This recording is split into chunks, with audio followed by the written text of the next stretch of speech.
Assalamualaikum warahmatullahi wabarakatuh. Salam guru penggerak, tergerak, bergerak, dan menggerakkan.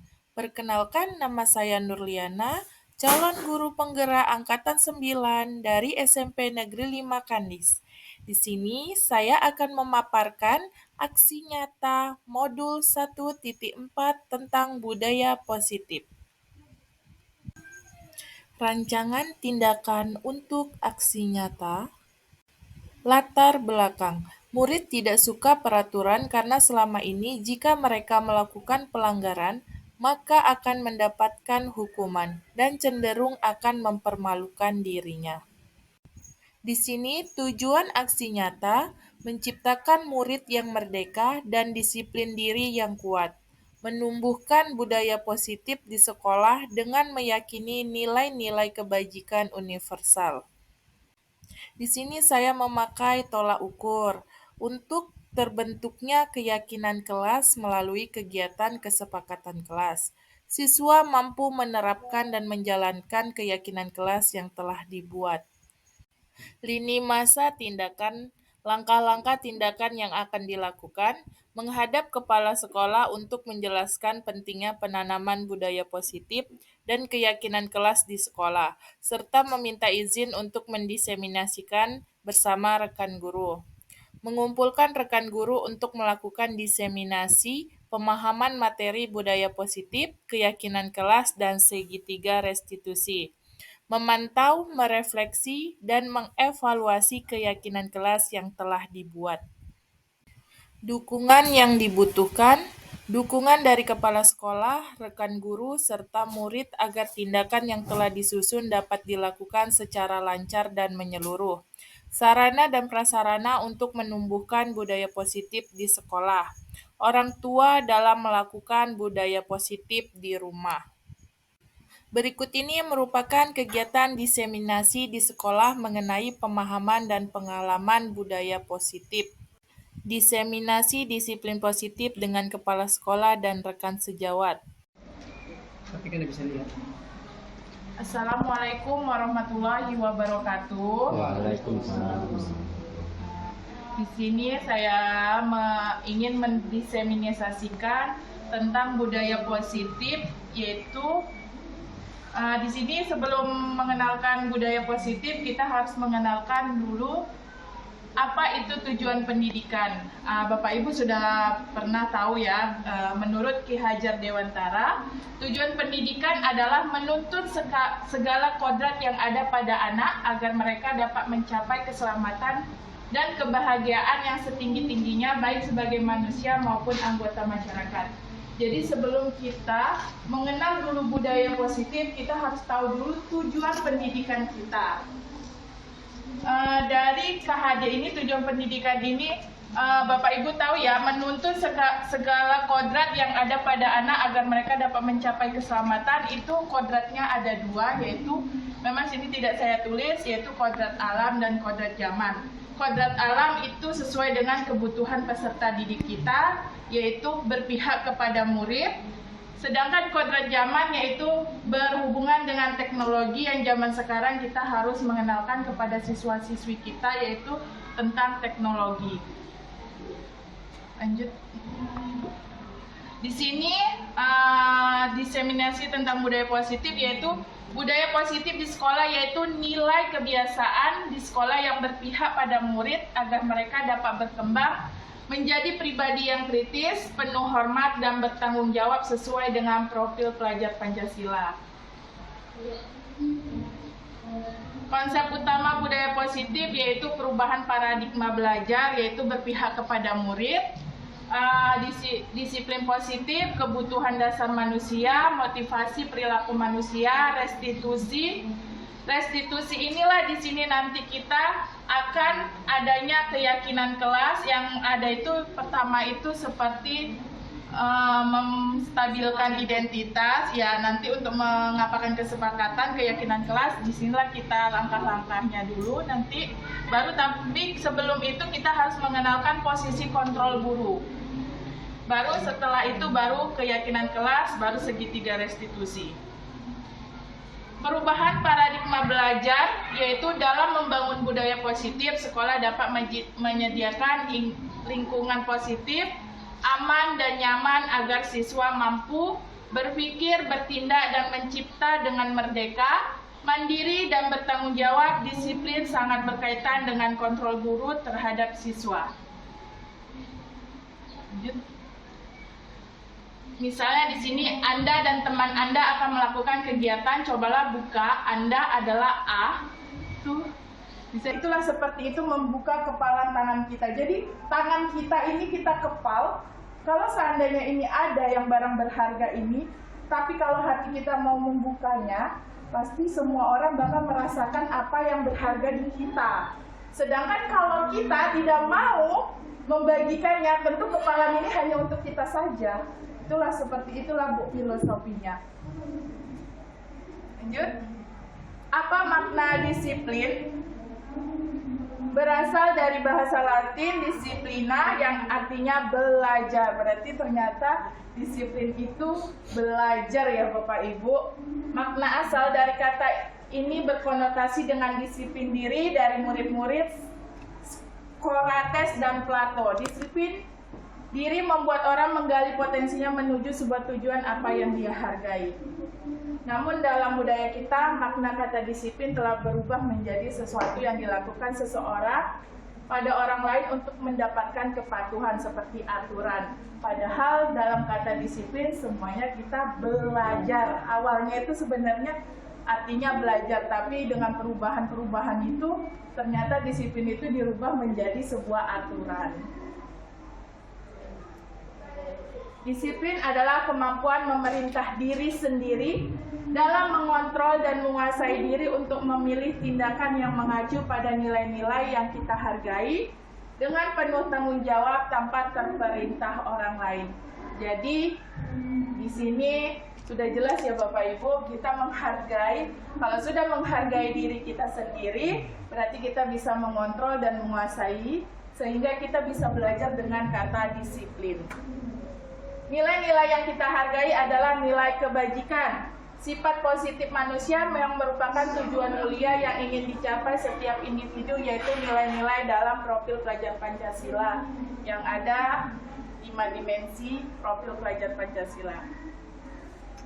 Di sini kebutuhan dasar manusia yaitu cinta, kasih, diterima, penguasaan, kesenangan, dan kebebasan.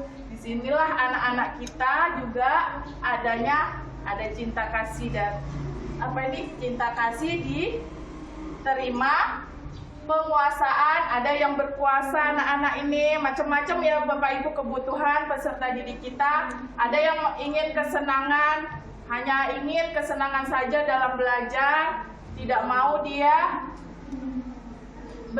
belajar, maksudnya bolak-balik keluar masuk itu butuh kesenangan, sehingga kitalah Bapak Ibu yang harus menggunakan model atau metode pembelajaran yang menyenangkan buat peserta didik kita, baru memiliki kebebasan.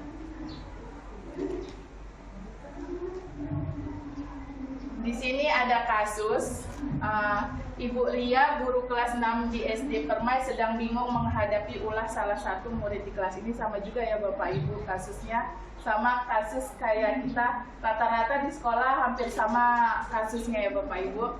Bernama Agus, bukan Pak Agus ya, Pak Agus. Beberapa anak telah datang dan mengeluhkan Agus yang seringkali meminta bekal makan siang mereka dengan paksa. Ada ya Bapak Ibu yang suka dia tidak membawa bekal, tidak membawa uang jajan, tapi suka memeras kawannya, sehingga kawannya pun merasa tertekan. Jika Anda menghadapi situasi seperti Bu Ria, apa yang akan Anda lakukan? Menurut Anda kira-kira apa alasan Agus melakukan hal itu? Ada yang bisa Bapak Ibu? Bisa jadi nggak dibuka dari rumah, kurang waktu,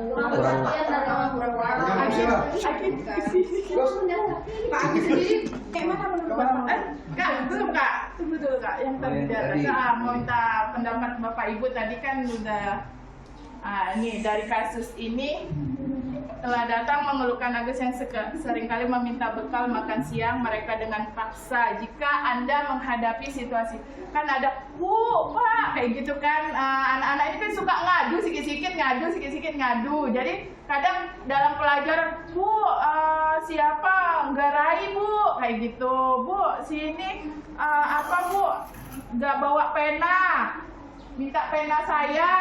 Sehingga kita yang awalnya sudah fokus untuk pembelajaran sehingga kita buyar, gitu. Jadi tindakan Bapak Ibu apa yang dilakukan setelah melihat kasus ini? Ada yang bisa berpendapat Bapak Ibu? Yang pertama itu pendekatan, mencari tahu apa sih sebenarnya masalah si Agus. Apakah memang karena memang kurang perhatian, apakah kurang memang makan tidak di rumah, dibekali, bahkan mungkin bisa jadi kurang mampu, gitu. Mungkin dia kurang makan atau mungkin. Oke, Atau mungkin kita salah terus bukan dulu makan Bu Agus. Coba kita lihat. Ternyata benar Agus lapar dan orangnya tidak membawakan yang bekal makan siang. Itu yang cintanya itu teman Agus jadi perhatian sama Agus. Ada juga kan meskipun dia memaksa tapi ada juga temannya yang memberikan ya Bu. Nah, dia merasa di sini power, dia merasa hebat karena temannya jadi takut. Ya memang ada ya Bapak Ibu. Gara-gara dia merasa hebat, jadi dia suka ngapakan temannya, jadi temannya jadi takut dan menuruti keinginannya. Di sini freedom, kebebasan. Agus merasa bosan dengan bekal yang dibawakan orang tuanya. Kadang ada juga anak yang bosan sehingga meminta sama kawannya. Yang fun itu kebebasan. Agus hanya iseng dan dia menikmati ekspresi wajah temannya yang kesal. Memang luar biasa ya Bapak Ibu, anak kita juga seperti ini juga banyak macamnya, sehingga kita harus bisa menindaklanjuti atau menyikapinya bagaimana. Teori motivasi perilaku manusia.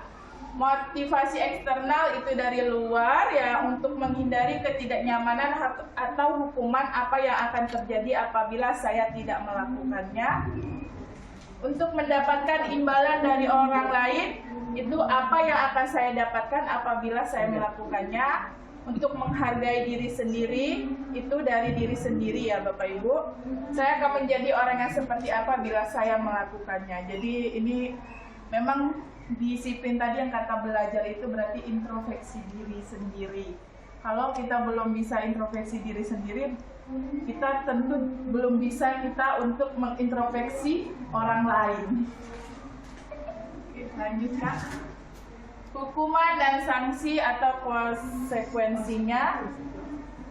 Iva kurang menguasai pelajaran matematika, sehingga pada saat pelajaran tersebut berlangsung dia lebih banyak berdiam diri atau menggambar di buku pelajarannya. Nah, ini gaya apa Bapak Ibu kira-kira? Kalau gaya belajarnya dia seperti dia tidak mau pelajaran matematika itu, tapi dia hanya berdiam diri atau estetik ya, menggambar di buku pelajarannya. Pada saat guru matematikanya Pak Seno menanyakan pertanyaan, Iva menjadi gugup. Tentu menjadi gugup karena dia tadi tidak mendengarkannya Bapak Ibu, dan tak sengaja menjatuhkan tasnya dari kursi serta tiba-tiba menjadi gagap pada saat berupaya menjawab. Seluruh kelas pun tertawa melihat perilaku Iva yang bicara tergagap dan terkejut tersebut. Pak Seno pada saat itu membicarakan teman-teman Iva, menertawakan Iva yang tergagap dan malu luar biasa. Di sini juga banyak juga anak kita ya Bapak Ibu, sebagian kalau temennya sudah ditegur pasti banyak yang mengejek sehingga kawannya malu, padahal itu hal yang memang membuat down anak, sehingga anak tadi sebenarnya ditegur itu mau berubah, tapi karena sudah ditertawai sama teman-temannya menjadi down. Dan malahan minta Iva untuk maju ke depan dan berdiri di depan kelas sambil menunjuk hidungnya karena tidak bisa menjawab pertanyaan Pak Seno. Kelas makin gaduh dan anak-anak pun tertawa melihat Iva di depan kelas memegang ujung hidungnya. Di sini, menurut Bapak Ibu ya, apakah Bapak Ibu setuju dengan tindakan Pak Seno terhadap Iva? Ayo. Tidak. Setuju tidak? Tidak. Tidak setuju. Karena sudah mempermalukan. Karena sudah mempermalukan. Di sini Bapak Ibu kita juga belajar bahwa sesuatu yang menurut kita bercanda, kadang kita sebagai guru kita juga tidak tahu memposisikannya. Misalnya, kamu kayak gitu. Padahal itu membuat anak menjadi malu. Jadi kalau memang anak bersalah, apa salahnya kita panggil. Jangan langsung kita judge anak itu langsung berteriak, kamu salah kayak gitu. Kenapa Ipa kamu berdiam aja di situ sampai jatuh? Kan tentu malu. Tentu coba kita panggil dia pelan-pelan, kita panggil dia ke depan, baru kita tanyakan permasalahannya. Karena saya sudah mengalami seperti itu dulu. Ya memang awalnya saya, kamu kenapa Dimas? Kenapa kamu nggak ngerjakan tugas? Ternyata membuat anak itu malu. Tadi saya juga di kelas sudah menerapkan disiplin itu. Ketika ada anak yang memang tidak mengerjakan tugas, saya panggil, saya tanyai pelan-pelan, kenapa nak kayak gitu, tidak mengerjakan tugas Bu? Ya Bu, ternyata tidak ada buku. Ternyata tidak ada buku. Setelah itu, menurut kamu yang kamu lakukan salah nggak nak? Ya Bu, salah. Akhirnya yang tadi hati anak itu keras, marudut Bu, yang sekeras itu dia lembut. Akhirnya jadinya, ya Bu, saya salah. Jadi sekarang Ibu tidak. Jadi Ibu, ya cuman kan Bapak Ibu akhirnya dengan dibimbing tadi awalnya gitu, coba kamu beli buku kamu, coba kamu catat apa yang ketinggalan tadi. Ibu tidak akan menghukum, tapi jangan diulangi lagi. Ternyata dia tadi memang mencatat Bu dan mengumpulkan. Alhamdulillah. Tapi dipanggil memang ya, seperti itulah kita menangani anak. Tapi kan Ya Pak, bagus. Enggak usah banyak-banyak. Oh iya. Baca semuanya. Ini aja. Ini sampai sore nanti ini. Udah. Lanjut lagi. Ini posisi kontrol. Di sini kita guru ada sebagai penghukum, ada yang pembuat merasa bersalah, ada juga teman, ada pemantau, dan ada manajer. Jadi posisi kontrol guru itu ada 5. Jadi Bapak Ibu lah bisa menilai sendiri Bapak Ibu ada di posisi yang mana. Luar biasa kalau itu Bapak Ibu. Kadang menghukum memang perlu. Kadang-kadang menasihati, kadang-kadang merasa bersalah. Memang semua udah dijalani. Oke, siap Bapak Ibu. Karena semuanya itu penting. Perlu dijalani memang sebagai seorang guru. Udah, kalau ini kasusnya, dan setelah itu baru ada kita keyakinan dalam membuat dalam membuat setelah kita tahu kasusnya, barulah kita seperti kata Bu Iin tadi sudah membuat kesepakatan kelas. Itu sama dengan keyakinan kelas ya Bapak Ibu. Biar anak itu sadar mereka bersalah dan apa yang harus mereka rubah.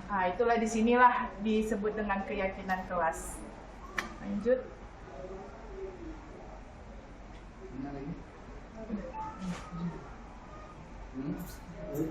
Di sini segitiga restitusi, proses menciptakan kondisi bagi murid untuk memperbaiki kesalahan mereka. Berarti kalau sudah kita memperbaiki, kalau Bu Sri saya tahu sering menjumpai masalah, Bu Sri juga menangani masalah. Disinilah namanya segitiga restitusi. Di pertanyaan-pertanyaan itu yang harus kita jalani, itu menciptakan kondisi bagi murid untuk memperbaiki kesalahan mereka. Itu disebut segitiga restitusi ya Bapak Ibu.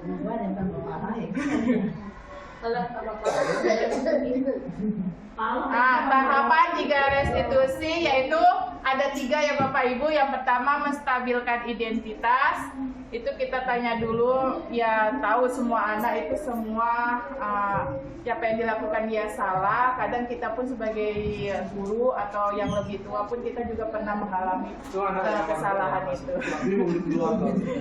Udah lanjut, ini menstabilkan identitas ya Bu.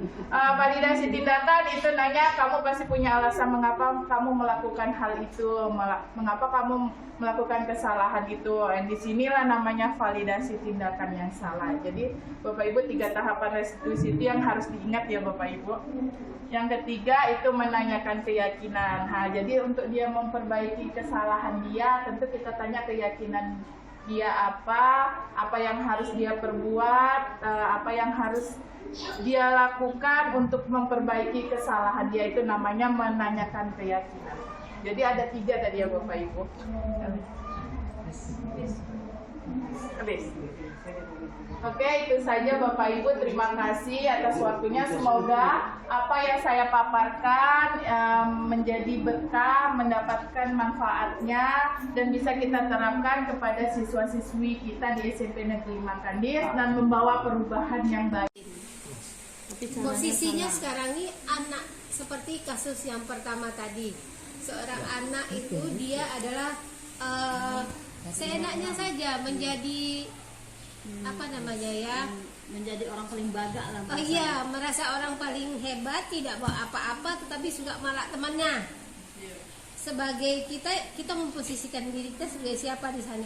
Kalau kita memposisikan sebagai teman misalnya, tentu kita memasukkan di segitiga restitusi itu langkah-langkah yang mana gitu. Tetap saja Bu, Bapak Ibu, kalau seandainya kita peran kontrolnya itu kadang kalau misalnya ini penghukum membuat merasa bersalah teman, tetap 3 restitusi itu wajib dijalankan. Cuman kata-katanya saja Bu. Berarti kan nggak semua. Kalau kita dalam satu kasus kita menempatkan diri kita sebagai penghukum iya, sebagai pembuat masalah iya, teman iya, pemantau iya, belajar. Jadi kita tidak bisa kasus itu kalau kita posisinya itu semua apa bisa dilakukan gitu kan? Kan kita milih masalah, kalau masalahnya Disesuaikan. Disesuaikan Bu, yang paling bagus Bu, iya Bu, disesuaikan. Yang paling bagus itu posisi manajer. Oke, itu ya. Kalau kita posisinya sebagai teman, mungkin kalau Kasusnya masih bisa berbeda. Mungkin kalau dia kurang perhatian. Itu tak apa-apa. Tergantung kasusnya Bu. Tergantung juga. Kalau misalnya jadikan pala, kita jadikan teman lain. Langsung semena-mena dia. Ya. Makanya tergantung kasusnya.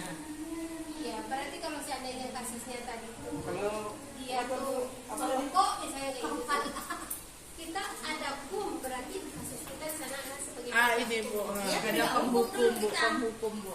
Kalau Tapi kita kalau di mengatakan- pelajaran kadang kan pembuat merasa bersalah, nggak kasihan nak nengok ibu bilang kayak gitu.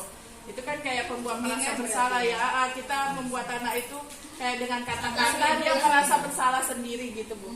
Jadi masing-masing posisi ini kan tuh, ini maksudnya tuh yang penghukum, kemudian pembuat rasa bersalah sebagai teman, sebagai pemantau, sebagai belajar, dan juga adalah profesional guru. Iya. Masing-masing harus tahu kapan kita jadi penghukum, Iya. kapan kita menjadi temannya, kapan menjadi pemantau, kapan menjadi manajernya. Baru kita bisa mengatasi kasus gitu.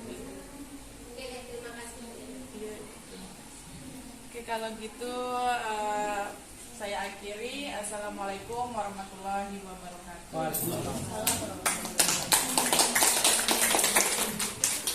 Penerapan disiplin positif dengan membuat kesepakatan kelas bersama murid SMP Negeri 5 Kandis. Kesepakatan kelas adalah pernyataan tujuan bersama dan standar perilaku antar siswa dan guru dalam lingkungan kelas.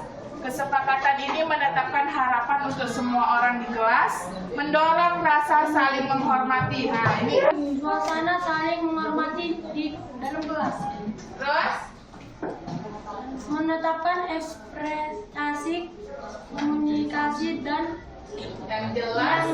antara guru dan siswa. Mengurangi aturan yang tidak mengarahkan. Saling menghargai nak. Udah buat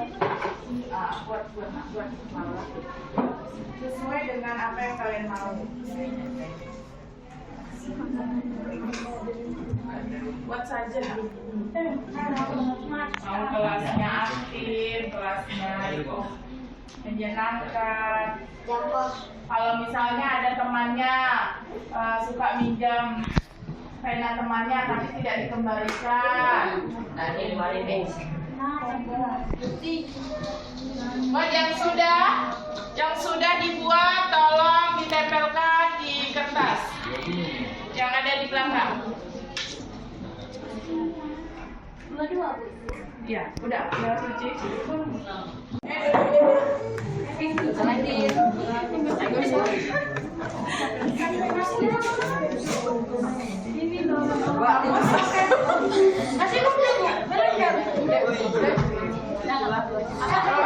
Tidak merosting teman. Bu yang baca. Asik.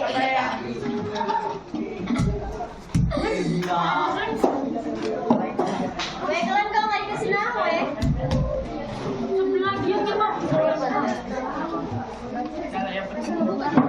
Dilarang korupsi. Dilarang menanam bapak. Dilarang korupsi.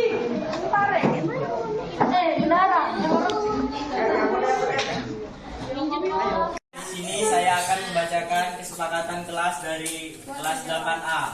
Kesepakatan, saya ingin kelas yang harmonis, dapat saling menghargai dan menghormati antar guru sampai siswa. Saya ingin kelas saya tidak ribut lagi. Tidak saling mengejek dan saling menghargai. Saya ingin saling menghargai. Tidak ribut saat guru menjelaskan. Tidak boleh mengejek satu sama lain. Bekerja sama. Tidak mengambil barang yang tidak miliknya. Ingin kelasnya aktif, bisa menghormati orang lain dan bisa menghargai orang lain. Saya ingin kelas saya bersih dan rapi. Saya ingin teman-teman saya rajin belajar dan saya ingin guru-guru saya senang melihat anak muridnya belajar dan menghormatinya. Menghormati guru dan yang sedang menerangkan pelajaran dan mendengarkan omongan guru. Saya ingin kelas ini bisa menghormati orang lain yang bisa menghargai orang lain. Pengen kelas yang kompak, pengen kelas yang solid dan asik. Menaati peraturan sekolah dan tidak melanggar peraturan sekolah supaya tidak kena hukuman dari sekolah. Kesepakatan kelas yang sudah dibacakan oleh Rapi ternyata banyak kita temui apa tadi? Saling menghargai, iya kan? Ternyata di kelas ini harus apa? Harus saling menghargai dan menghormati. Piket kelas. Nah, itu kadang kawannya hanya 1-2 yang piket, selebihnya dia kabur pulang sebegitu saja, ya kan? Jadi dengan kesepakatan kelas ini kita sudah berkomitmen apa? Supaya apa? Merubah kebiasaan buruk menjadi kebiasaan yang baik. Oke, bisa ya? Bisa dicoba ya, Nak? Terima kasih. Salam guru penggerak, tergerak, bergerak, dan menggerakkan. Assalamualaikum warahmatullahi wabarakatuh.